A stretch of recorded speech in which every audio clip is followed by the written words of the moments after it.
हाय class. तो communication skill के 8वें lecture में हम पढ़ते हैं आज फ्यूचर कॉन्टिन्यूअस टेंस। तो फ्यूचर इंडेफिनिट हो गया था ना, इससे पहले जितने भी टेंस थे सबके बारे में बता दिया था। तो फ्यूचर कॉन्टिन्यूअस टेंस, तो जाहिर सी बात है कि ऐसा सेंटेंस, ऐसा वाक्य है ना, या सेंटेंस जो क्या एक्सप्रेस करे, एक्सप्रेसिंग, जो expressing, which expressing the future action,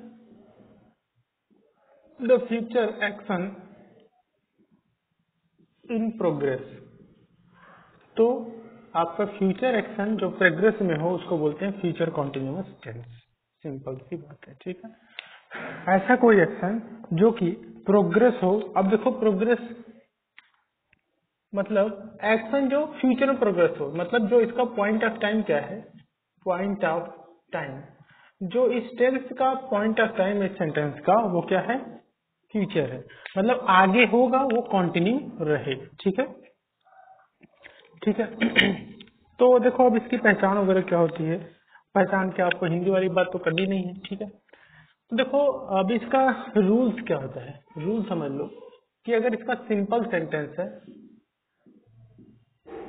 तो subject plus helping verb plus main verb के फर्स्ट फॉर्म में आईएनजी प्लस आपका ऑब्जेक्ट। देखो, अब मेन वर्ब सिंपल सेंटेंस में सब्जेक्ट क्या है आपका, या तो आई वी होगा, बाकी अदर जो भी सब्जेक्ट है, सिंगुलर प्लूरल जो भी है, आई और वी के साथ हमेशा शैल लगाएंगे, ठीक है।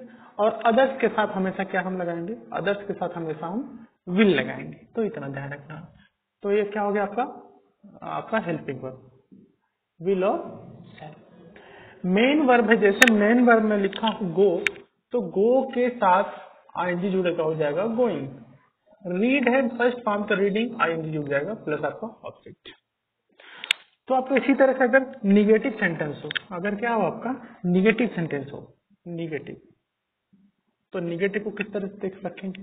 देखिए, निगेटिव में सिंपल सा ये है, आपका सेम बट नॉट जुड़ जाएगा, आपका सब्जेक्ट आएगा, आपका हेल्पिंग वर्ब आएगी जो विल और शैल है, ठीक, प्लस नॉट जुड़ जाएगा, प्लस मेन वर्ब का फर्स्ट फॉर्म में आईएनजी प्लस ऑब्जेक्ट। अब आपका अगर इंट्रोगेटिव आ जाए, इंट्रोगेटिव, तो इंट्रोगेटिव सेंटेंस में किस तरह से है, देखिए सिंपल सा है। फिर अब देखो, अगर क्वेश्चनिंग वर्ड जो है वो बीच में आता है तो क्वेश्चन वर्ड का रहेगा, इंग्लिश अंग्रेजी लिखेंगे उसका इंग्लिश। लेकिन अगर पहले आ रहा है, क्या वह कल खाना खा रहा होगा, ठीक है, तो क्या पहले आएगा, तो हेल्पिंग वर्ब से स्टार्ट होगा, ठीक है। फिर उसके बाद सब्जेक्ट होगा प्लस मेन वर्ब का फर्स्ट फॉर्म में आईएनजी प्लस ऑब्जेक्ट।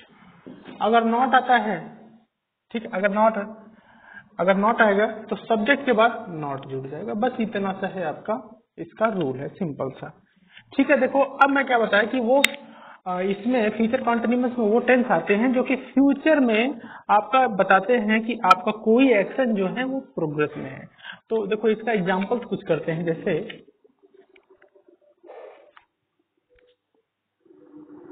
देखो, एक चीज और है, इसमें जो एक्शन होता है फ्यूचर कॉन्टिन्यूअस में, जो आपका फर्स्ट पार्ट रहेगा, फर्स्ट पार्ट ऑफ सेंटेंस दो पार्ट से बनेगा, और सेकेंड पार्ट ऑफ सेंटेंस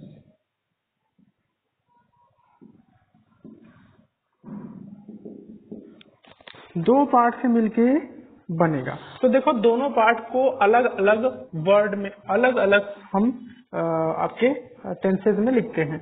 तो पहला जो वर्क जो पार्ट होता है, फर्स्ट पार्ट में बताऊं वो फर्स्ट क्या होगा, सेकंड क्या होगा, वो रहेगा आपके फ्यूचर कॉन्टिन्यूअस में। और जो सेकंड पार्ट रहेगा वो रहेगा आपका प्रेजेंट इंडिफिनिट में। किसमें रहेगा, प्रेजेंट इंडिफिनिट में। तो इतना ध्यान रखो। जैसे मैं एक एग्जांपल लिखता हूँ, सी विल, सी के साथ क्या लगेगा, शैल या विल, जाहिर सी बात है विल शैल के साथ, शैल आई और वी के साथ ही सिर्फ शैल लगता है, बाकी अदर्स के साथ विल लगता है। तो सी विल, देखो विल और शैल नहीं होता, विल और शैल तो आपका फ्यूचर इंडेफिनिट क्या होता है, लेकिन फ्यूचर कंटिन्यूअस का शैल बी और विल बी, ध्यान रखना, ठीक है, शैल बी और विल बी। तो सी विल बी, ठीक है, she will be waiting for मी,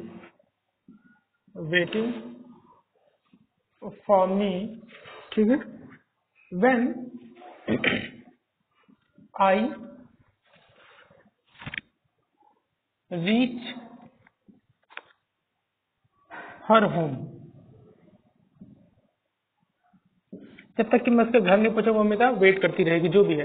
तो देखो जो सेकेंड पार्ट है तब तक वो वेट कर रहा है जब तक कि मैं उसके घर नहीं पहुंच रहा हूँ। तो देखो ये सेंटेंस हो गया आपका, एक पार्ट किसमें, पहले वो वेट करेगा उसके बाद तो कोई घर आएगा, बिना वेट किए तो नहीं, ऐसा नहीं है। तो आपका she will be waiting for me when I, अब देखो इस जो आपका ये कंजंक्शन है क्वेश्चन वर्ड वाला, इसके बाद जो दूसरा पार्ट स्टार्ट होगा कंजंक्शन के बाद, कंजंक्शन ये है आपका दो पार्ट को जोड़ रहा है, तो इस कंजंक्शन से पहले वाला जो होगा वो रहेगा फ्यूचर इंडेफिनिट में, और इस कंजंक्शन के बाद जो आने वाला सेंटेंस है वो रहेगा आपका प्रेजेंट इंडेफिनिट में।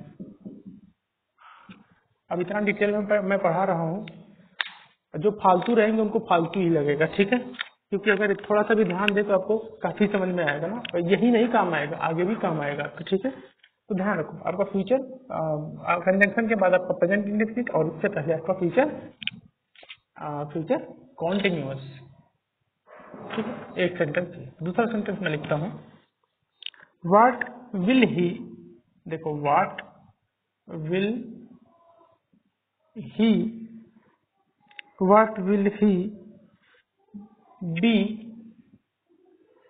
doing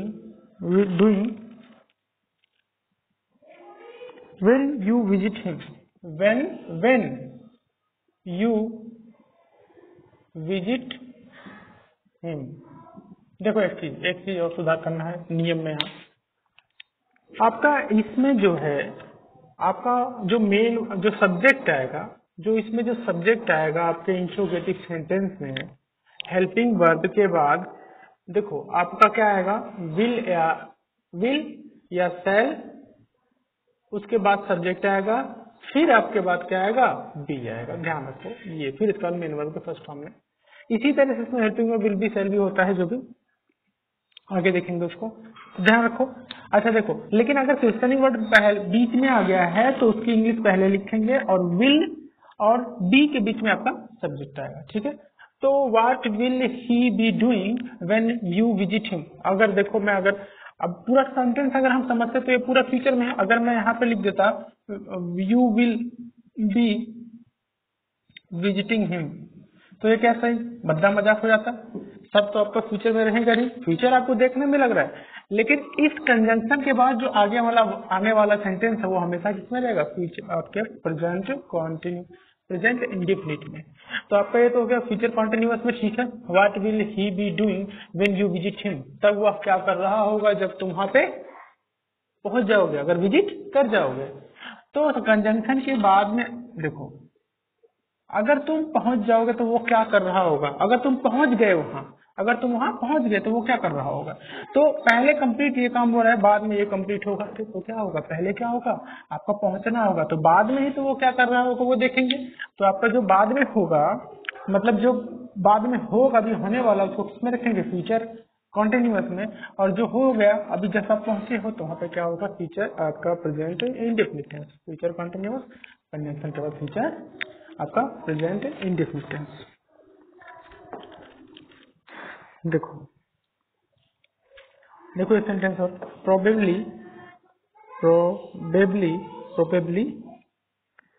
it will be raining when you reach Bhopal. When के बाद देखो यू रीच भोपाल, देखो यहाँ पे क्या है, सिंपल सा आपका, जब वहां पे आप पहुंचोगे तो हो रहा हो कि जब आप भोपाल पहुंचोगे तो बारिश हो रही होगी, तो अब जब पहुंचोगे पहले उसको किस में लिखेंगे, उसको हम लिखेंगे आपका प्रेजेंट इंडेफिनिट में, तो इसको हम किस में लिखेंगे, प्रेजेंट इंडेफिनिट। लेकिन जो व्हेन से पहले, इस कंजंक्शन से पहले है, उसको किसमें लिखेंगे? Future continuous. इतना ध्यान रखो, ठीक है। जब आप वहां पहुंचोगे या भोपाल पहुंचोगे तो वहां पे क्या होगा? बारिश हो रही होगी, मतलब तुम पहुंचे हुए वहां पे तो बारिश हो रही होगी। तो दूसरा, आप पहुंचोगे फिर उसके बाद बारिश होगी, तो किसमें रहेगा? आपका फ्यूचर कॉन्टिन्यूअस में। एक सेंटेंस और देख लेते हैं। देखो, Rahul will be watching movie,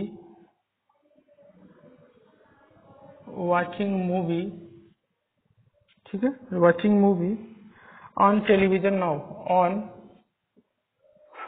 television now. देखो, Rahul will be watching movie on television now, ये तो आपका सिंपल सा आपका फ्यूचर कंटिन्यूअस टेंस है। इसमें कंजंक्शन के साथ कोई जुड़ा है नहीं, ये तो अब क्या आपका प्रीपोजिशन है।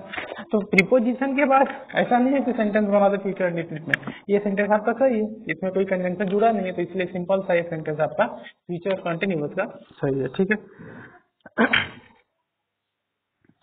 देखो, अब जैसे कुछ ऐसे एक्शन होते हैं जो लगते हमें फ्यूचर में है, लेकिन उसको प्रेजेंट इंडेफिनिट में भी हम लिख देते हैं।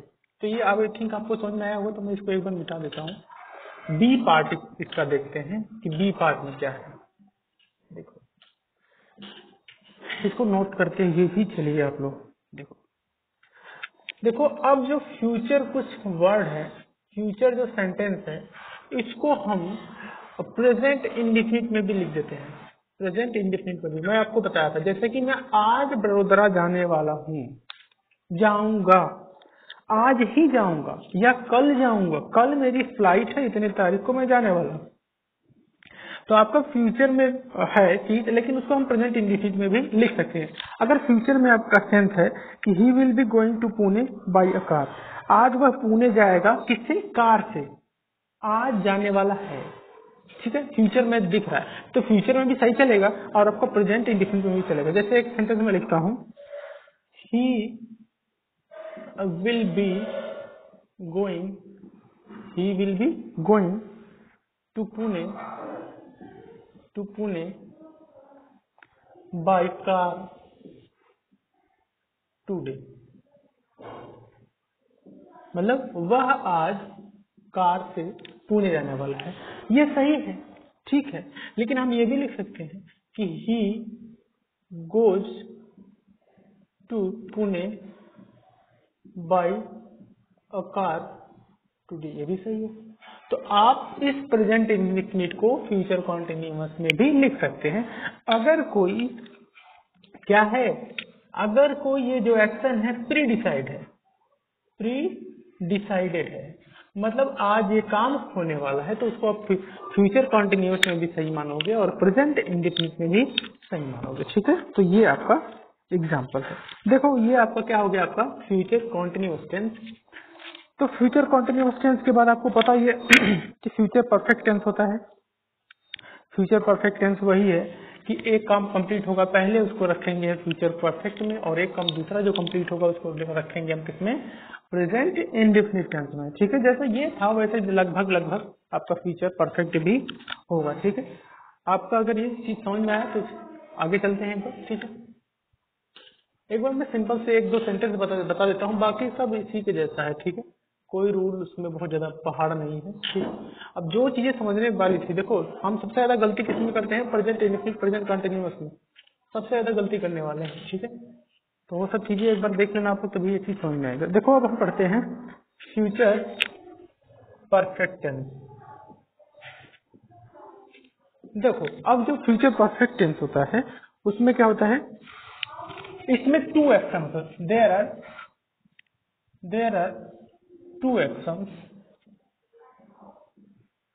इन फ्यूचर परफेक्ट टेंस। अब फ्यूचर परफेक्ट टेंस में दो एक्शन होते हैं। अब वो दो एक्शन किन चीजों में होते हैं? दो एक्शन होते हैं आपके प्रेजेंट इंडेफिनिट में। आपके एक एक्शन हो क्या होगा? आपका फ्यूचर में होगा। आपका एक्शन क्या होगा? फ्यूचर में होगा। और एक एक्शन क्या होगा? प्रेजेंट में होगा। तो जाहिर सी बात है, जो एक्शन आपका प्रेजेंट में होगा उसको हम प्रेजेंट इंडेफिनिट में लिखेंगे, और जो एक्शन आपका फ्यूचर में होगा उसको हम किस में लिखेंगे? फ्यूचर परफेक्ट में। फ्यूचर परफेक्ट टेंस में हम लिखेंगे जो एक्शन फ्यूचर में है, और जो एक्शन प्रेजेंट में उसको किस में लिखेंगे? प्रेजेंट इंडेफिनिट में।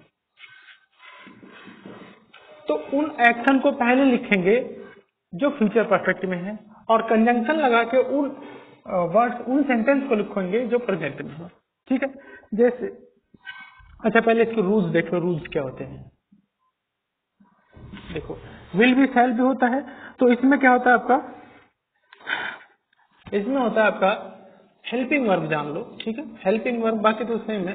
हेल्पिंग वर्ब विल हैव और शैल है।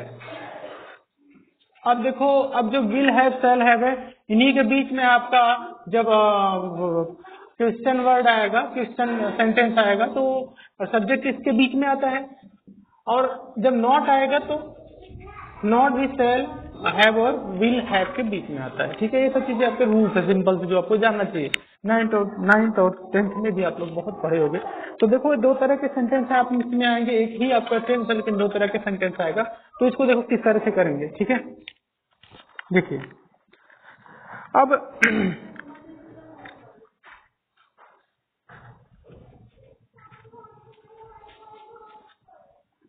अब देखो कौन कौन से वर्ड आपको पता है, ये ago, before, just before, recently, at, till, ये सब चीजें आप वर्ड्स पहले आप देखते ही आए हो। तो देखो एक मैं सेंटेंस लिखता हूं जैसे, ठीक है, she will have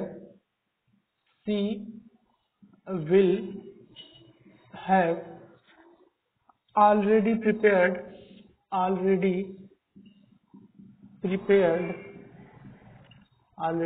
prepared food when. देखो अब क्या है, वह कंप्लीटली बना ली होगी, है ना?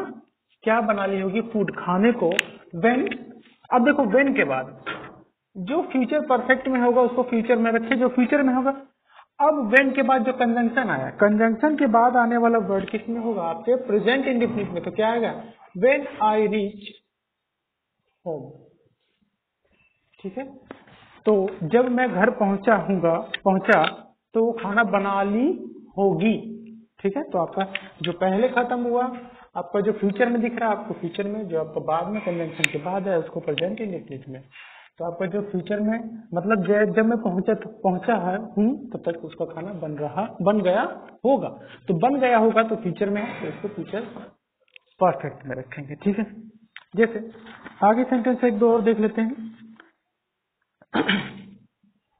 he will have, ठीक है, he will have rung up।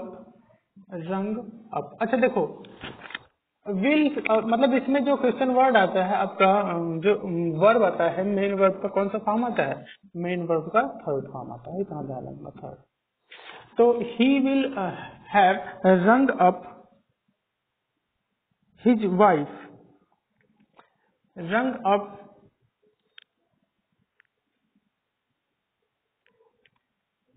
he will have rung the bell before teacher comes। देखो ये सही है, टीचर को आने से पहले वो क्या करेगा? बेल को बजा चुका होगा। ठीक है, तो ये क्या हो गया आपका? पहले बाद में होगा एक्शन, मतलब ऐसा होगा, टीचर के आने के बाद ऐसा हुआ। टीचर आया फिर उसके बाद ये हुआ, तो मतलब आपका ये कंप्लीट पहले हुआ, फिर उसके बाद आपका ये कंप्लीट होगा, इसलिए किस में रहेगा? फ्यूचर परफेक्ट में। देखो जैसे एक sentence, I think the news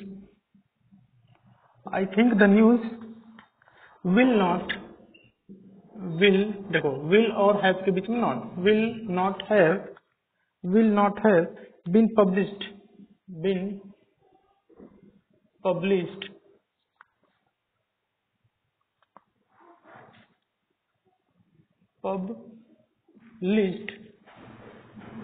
by her. अच्छा देखो ये कौन सा सेंटेंस आ गया आपका? देखिए ये आपका सेंटेंस आ गया आपका फ्यूचर परफेक्ट कॉन्टिन्यूअस। ठीक है, तो ये भी सेंटेंस आपको देखना, फ्यूचर परफेक्ट कॉन्टिन्यूअस। ठीक, एक सेंटेंस और देख लेते हैं। he will have